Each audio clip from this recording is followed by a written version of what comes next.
All right, so I want you to imagine that you get a text from a friend, and it reads, "You will not believe what just happened. I'm so mad right now." So you do the dutiful thing as a friend, and you ask for details, and they tell you a story about what happened to them at the gym, or at work, or on their date last night.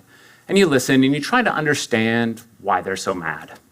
Maybe even secretly judge whether or not they should be so mad. And maybe you even offer some suggestions. Now, in that moment, you are doing essentially what I get to do every day, because I'm an anger researcher. And as an anger researcher, I spend a good part of my professional life, who am I kidding, also my personal life, studying why people get mad. I study the types of thoughts they have when they get mad, and I even study what they do when they get mad, whether it's getting into fights, or breaking things, or even yelling at people in all caps on the internet. And as you can imagine, when people hear I'm an anger researcher, they want to talk to me about their anger. They want to share with me their anger stories. And it's not because they need a therapist, though that does sometimes happen. It's really because anger is universal. It's something we all feel, and it's something they can relate to. We've been feeling it since the first few months of life, when we didn't get what we wanted, and our cries of protests, things like, "What do you mean you won't pick up the rattle, Dad? I want it." We feel it throughout our teenage years, as my mom can certainly attest to with me. Sorry, Mom. We feel it to the very end. In fact, anger has been with us at some of the worst moments of our lives. It's a natural and expected part of our grief, but it's also been with us at some of the best moments of our lives, with those special occasions like weddings and vacations, often marred by these everyday frustrations, bad weather, travel delays that feel horrible in the moment, but then are ultimately forgotten when things go okay.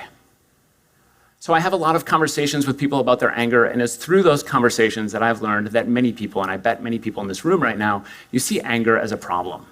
You see the way it interferes in your life, the way it damages relationships, maybe even the ways it's scary. And while I get all of that, I see anger a little differently, and today I want to tell you something really important about your anger, and it's this. Anger is a powerful and healthy force in your life. It's good that you feel it. You need to feel it. But to understand all that, we actually have to back up and talk about why we get mad in the first place. And a lot of this comes back to the work of an anger researcher named Dr. Jerry Deffenbacher, who wrote about this back in 1996 in a book chapter on how to deal with problematic anger. Now, for most of us, and I bet most of you, it feels as simple as this. I get mad when I'm provoked. Right? You hear it in the language people use. They say things like, "It makes me so mad when people drive this slow," or "I got mad because she left the milk out again." Or my favorite, "I don't have an anger problem. People just need to stop messing with me." Now, in the spirit of better understanding those types of provocations, I ask a lot of people, including my friends and colleagues and even family, what are the things that really get to you? What makes you mad? And by the way, now's a good time to point out one of the advantages of being an anger researcher is that I've spent more than a decade generating a comprehensive list of all the things that really irritate my colleagues, right? Just in case I need it. But their answers are fascinating because they say things like, when my sports team loses, people who chew too loudly. That is surprisingly common, by the way. People who walk too slowly. That one's mine. And of course, roundabouts, right? Roundabouts. I can tell you honestly, there is no rage like roundabout rage. Sometimes their answers aren't minor at all. Sometimes they talk about racism and sexism and bullying and environmental destruction, big global problems we all face. But sometimes their answers are very specific, maybe even oddly specific.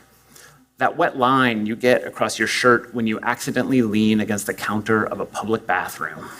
Yeah, super gross, right? Or flash drives. There's only 2 ways to plug them in, so why does it always take me 3 tries? Now, whether it's minor or major, whether it's general or specific, we can look at these examples and we can tease out some common themes, right? We get angry in situations that are unpleasant, that feel unfair, where our goals are blocked, that could have been avoided, and that leave us feeling powerless. This is a recipe for anger. But you can also tell that anger is probably not the only thing we're feeling in these situations, right? Anger doesn't happen in a vacuum. We can feel angry at the same time that we're scared or sad or feeling a host of other emotions. But here's the thing. These provocations, they aren't making us mad, at least not on their own. And we know that because if they were, we'd all get angry over the same things, and we don't. The reasons I get angry are different than the reasons you get angry, so there's got to be something else going on. What is that something else? Well, we know what we're doing and feeling at the moment of that provocation matters. We call this the pre-anger state. Are you hungry? Are you tired? Are you anxious about something else? Are you running late for something? When you're feeling those things, those provocations feel that much worse. But what matters most, it's not the provocation, it's not the pre-anger state, it's this. It's how we interpret that provocation. It's how we make sense of it in our lives. When something happens to us, we first decide, is this good or bad? Is it fair or unfair? Is it blameworthy? Is it punishable? That's primary appraisal. It's when you evaluate the event itself, and we decide what it means in the context of our lives. And then, once we've done that, we decide how bad it is. That's secondary appraisal, right? We say, is this the worst thing that's ever happened? Or can I cope with this? Now, to illustrate that, I want you to imagine you are driving somewhere. And before I go any further, I should tell you, if I were an evil genius and I wanted to create a situation that was going to make you mad, that situation would look a lot like driving. It's true. You are, by definition, on your way somewhere, so everything that happens, traffic, other drivers, road construction, it feels like it's blocking your goals. There are all these written and unwritten rules of the road, and those rules are routinely violated right in front of you, usually without consequence. And who's violating those rules? Anonymous others, people you will never see again, making them a very easy target for your wrath. So you're driving somewhere, thus teed up to be angry, and the person in front of you is driving well below the speed limit. And it's frustrating because you can't really see why they're driving so slow, right? That's primary appraisal. You've looked at this and you've said it's bad and it's blameworthy. But maybe you also decide it's not that big a deal. You're not in a hurry. Doesn't matter. That's secondary appraisal. You don't get angry. But now imagine you're on your way to a job interview. What that person's doing, it hasn't changed, right? So primary appraisal doesn't change. Still bad, still blameworthy. But your ability to cope with it sure does. Because all of a sudden, you're going to be late to that job interview. All of a sudden, you are not going to get your dream job, the one that was going to give you piles and piles of money, right? Somebody else is going to get your dream job, and you're going to be broke. You're going to be destitute. You might as well stop now, turn around, move in with your parents. Why? Because of this person in front of me. Scratch that. This is not a person. This is a monster. And this monster is here just to ruin your life.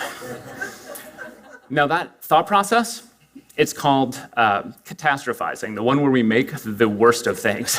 And it's one of the primary types of thoughts that we know is associated with chronic anger. But there's a couple others. Misattributing causation. Angry people tend to put blame where it doesn't belong, not just on people, but actually inanimate objects as well. And if you think that sounds ridiculous, think about the last time you lost your car keys and you said, where did those car keys go? Right? Because you know they ran off on their own. They tend to overgeneralize. They use words like always, never, every, this always happens to me, I never get what I want, or I hit every stoplight on the way here today. Demanding this, they put their own needs ahead of the needs of others. I don't care why this person is driving so slow, they need to speed up or move over so I can get to this job interview. And finally, inflammatory labeling. They call people fools, idiots, monsters, or a whole bunch of things I've been told I'm not allowed to say during this TED Talk. So for a long time, psychologists have referred to these as cognitive distortions or even irrational beliefs. And yeah, sometimes they are irrational, maybe even most of the time. But sometimes these thoughts are totally rational. There is unfairness in the world. There are cruel, selfish people, and it's not only okay to be angry when we're treated poorly, it's right to be angry when we're treated poorly. Now, if there's one thing I want you to remember from my talk today, it's this. Your anger exists in you as an emotion because it offered your ancestors, both human and non-human, with an evolutionary advantage. Just as your fear alerts you to danger, your anger alerts you to injustice. It's one of the ways your brain communicates to you that you have had enough. What's more, it energizes you to confront that injustice. Think for a second about the last time you got mad. Your heart rate increased. Your breathing increased. You started to sweat. That's your sympathetic nervous system, otherwise known as your fight or flight system, kicking in to offer you the energy you need to respond. And that's just the stuff you noticed. At the same time, your digestive system, it slowed down so you could conserve energy. That's why your mouth went dry. And your blood vessels dilated to get blood to your extremities. That's why your face went red. It's all part of this complex pattern of physiological experiences that exist today because they helped your ancestors deal with cruel and unforgiving forces of nature. And the problem is that the thing your ancestors did to deal with their anger, to physically fight, they're no longer reasonable or appropriate. You can't and you shouldn't swing a club every time you're provoked. But here's the good news. You are capable of something your non-human ancestors weren't capable of, and that is the capacity to regulate your emotions. Even when you want to lash out, you can stop yourself and you can channel that anger into something more productive. So often when we talk about anger, we talk about how to keep from getting angry. We tell people to calm down or relax. We even tell people to let it go. And all of that assumes that anger is bad and that it's wrong to feel it. But instead, I like to think of anger as a motivator. The same way your thirst motivates you to get a drink of water, the same way your hunger motivates you to get a bite to eat, your anger can motivate you to respond to injustice. Because we don't have to think too hard to find things we should be mad about. When we go back to the beginning, yeah, some of those things, they're silly and not worth getting angry over. But racism, sexism, bullying, environmental destruction, those things are real, those things are terrible, and the only way to fix them is to get mad first and then channel that anger into fighting back. And you don't have to fight back with aggression or hostility or violence. There are infinite ways that you can express your anger. You can protest. You can write letters to the editor. You can donate to and volunteer for causes. You can create art. You can create literature. You can create poetry and music. You can create a community that cares for one another and does not allow those atrocities to happen. So the next time you feel yourself getting angry, instead of trying to turn it off, I hope you'll listen to what that anger is telling you. And then I hope you'll channel it into something positive and productive. Thank you.